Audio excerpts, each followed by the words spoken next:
Welcome back to Talk Jamaica here on Talk Jamaica Radio. My name is Sanjay Lewis and my co-host this afternoon is Ralston Chamberlain.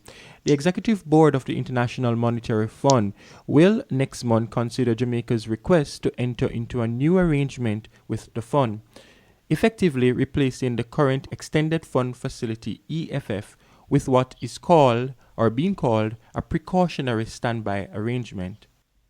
Last week, it was revealed that the fund's representatives and Jamaican authorities reached a staff level agreement on a new economic program for the country that would be supported by a 36-month SBA with the IMF. Well, to discuss these and other issues, we are joined by opposition spokesman on finance, Dr. Peter Phillips. Good afternoon, Dr. Phillips, and welcome to the program. We appreciate it. Good afternoon. Thank you very much.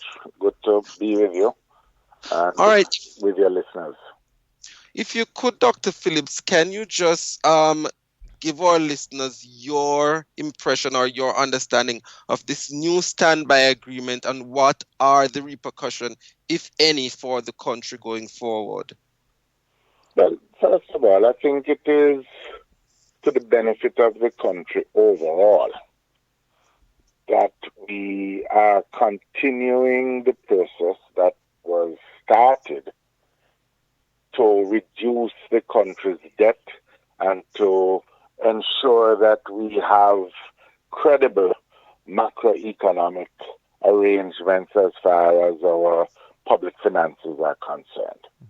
We still need to see the details and the program that has been negotiated, but insofar as it is anchored in the overarching targets of our fiscal responsibility framework, which is an act of parliament, that we should get our debt down to 60% debt to GDP by 2025. I think that would give some reassurance to markets overall. There are huge challenges which remain, and I think it's important that the Jamaican authorities, the government, should not minimize the extent of the challenges which we face, because from what has been said so far, there is going to be great focus on the question of public sector transformation, which is not just a matter of reforming some of the institutions, but is also going to be linked to a specific target of reducing the public sector wage bill by 2019. And that is going to be extremely challenging for the country, especially as we are also entering into another round of wage negotiations with public sector workers. There are also the issues of public sector pensions and pension arrangements overall, which are important and extremely challenging elements. As I said, we don't know what the details of the agreements are. And then on the other side, on the monetary side of this thing, from the fiscal side of the equation, I think everybody has concerns about the fast depreciating value of the Jamaican currency, which is much quicker now at the start of this program or at the end of the current program and start of the new program than was the case in a year ago, 6 months ago. So, and which is causing complications for our producers and manufacturers in particular. So these are all critical issues that have to be addressed. Though, as I said, overall, I think the program highlights the fact that the international markets still require an IMF seal of approval in order to evaluate Jamaica's commitment to sound macroeconomic policies and sound monetary policies. I want to come to the issue, Dr. Phillips, of public sector reform, because this has been an issue that we hear that successive government has refused to act upon, or for political expediency has not. And I hear you talk about the debt to GDP and reducing our wage bill. How do you think that this present administration should go about doing this public sector reform, which is required? Well, I mean, I can't advise them, but I would say that the first thing that they need to do is to have a straightforward, honest, and comprehensive discussion, not only with the general public, but specifically with the stakeholders. I think that as to what it is that they are proposing and planning. I think they, over the years, certainly when we were in government, we sought to reduce and did succeed in reducing the wage bill significantly by way of attrition, by way of privatizing some of the entities, and we were underway with planning, training facilities, and means of assisting workers who were going to separate from the public sector voluntarily to make adjustments to their own lives. Because we particularly felt that public sector workers, having gone through what was about 2 phases, 2 contract periods under a wage freeze, to add to that a kind of draconian program of layoffs was not desirable, and that it would in fact disrupt general commitment to the program. But you have to have an honest discussion, and we did, and it's part of the purpose why we were so committed to an institution like EPOC and others, so that you could have a dialogue which had independent stakeholders present and which had an honest appreciation of what was to happen. So that would be my first bit of advice. Mm-hmm. What about the another wage freeze? We see some public sector groups coming out saying that they are not in for one now. But do you think that we need to enter another wage freeze? But we had the previous administration had ended the wage freeze, and I think we need to have the record straight in that regard. But and indeed negotiated 7% over the contract period for the current contracts that are being worked through. That was the basis on it.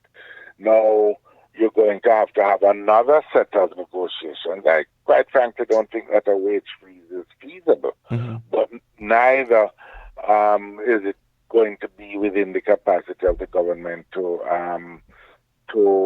pay out at rates far in excess of the current rate of inflation. But again, if you're not to disrupt the economic program, those negotiations need to get underway quickly, because the new contract period begins very early in the next calendar year, in April, I believe.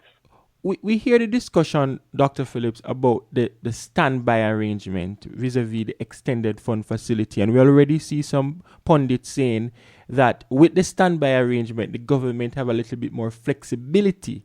But which do you think would have been better? Remain with another extended fund facility, or maybe just go ahead with the standby arrangement? I don't know. As I say, we still need to see the details. I don't know where the notion of more flexibility arises from.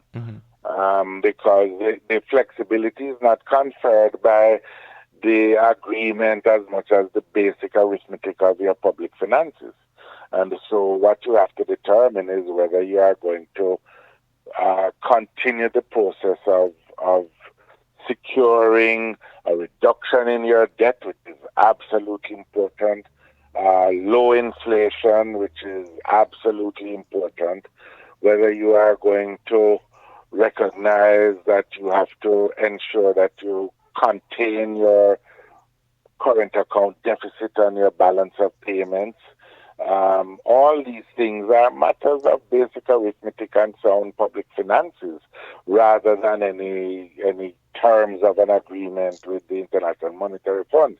As I keep saying, the value of the fund is that the international markets and the public development banking institutions and others are not yet sufficiently convinced of the degree to which the Jamaican authorities are committed to sound financial practices. Mm-hmm. Let's turn to the government's handling of the economy. A couple months in, how would you rate them in terms of managing this economy?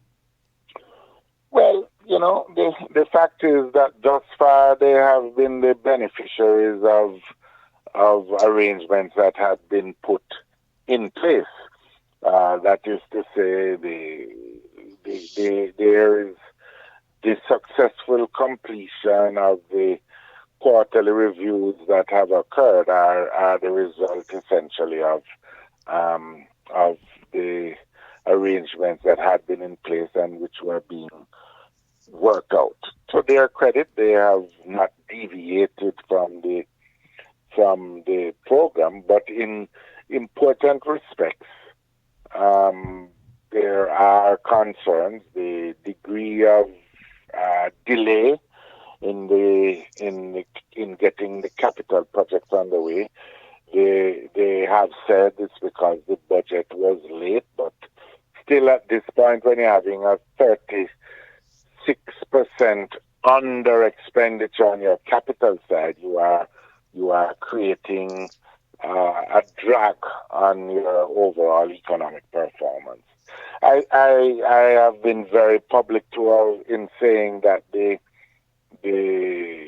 particular tax measures that have been put in place, driven by the political expediency of their so-called promise, which was not fulfilled, has also had a negative effect on the population. It has the movement to indirect taxation without any social safety net being put in place to protect the vulnerable has put many of the poorest and most vulnerable sections of the population under tremendous and unnecessary pressure. And it has also had, I think, a negative effect on some of the workout in particularly in other tax adjustments and revenue facilitating measures which would have to be undertaken. Specifically, for example, there is need to accelerate the reduction of arrears in the public sector, particularly to financial institutions, which have been over decades been owed substantial amounts by government, and these need to be reduced, especially as we are trying to facilitate the downward pressure on interest rates. So that's another negative element, I think, in the overall management of the issues thus far. But as I said, I think overall, I'd point to a third one, which is of concern to everyone, in that the acceleration in the rate of depreciation in the Jamaican dollar is of concern, as I mentioned earlier. So on those three aspects, and the fourth is really the failure to alert the country and the key stakeholders to the major challenges which still remain. The fact that the previous administration took 25 percentage points off the debt is commendable, but we mustn't forget that the debt to GDP still standing at 120% debt to GDP is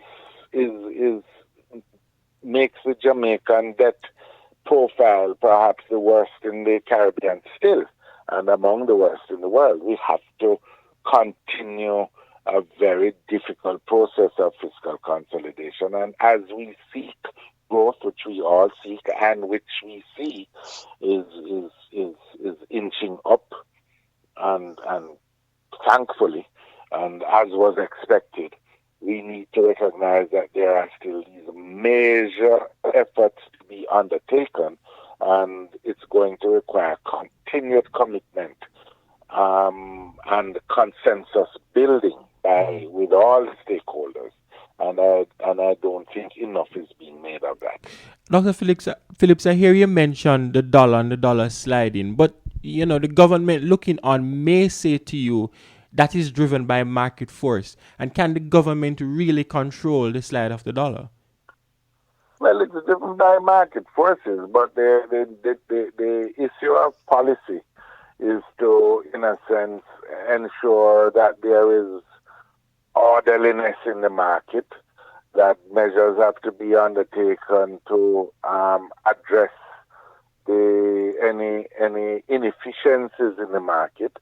I know that they are looking to address some of that, and there are confidence issues which arise and would be affected. I'm not saying that they can control it, but the fact is, control it absolutely. But the fact is, again, there needs to be a recognition and a discussion, not only with the fund, but with the other institutions, securities dealers, financial institutions, Bank of Jamaica, Financial Services Commission, and the other elements of the regulatory arrangement, to find some way not to fixate, but to ensure that there is much more order in the market, and that the pace of movement, some explanation has to be provided for the pace of the movement, which is more convincing than what we've heard. Mm-hmm. I want to shift a little bit, Dr. Phillips, if we could, to the issue of the oil edge. We know that the present one has expired, and from what we're hearing, there is no definitive as to whether this administration will be entering into a new oil edge.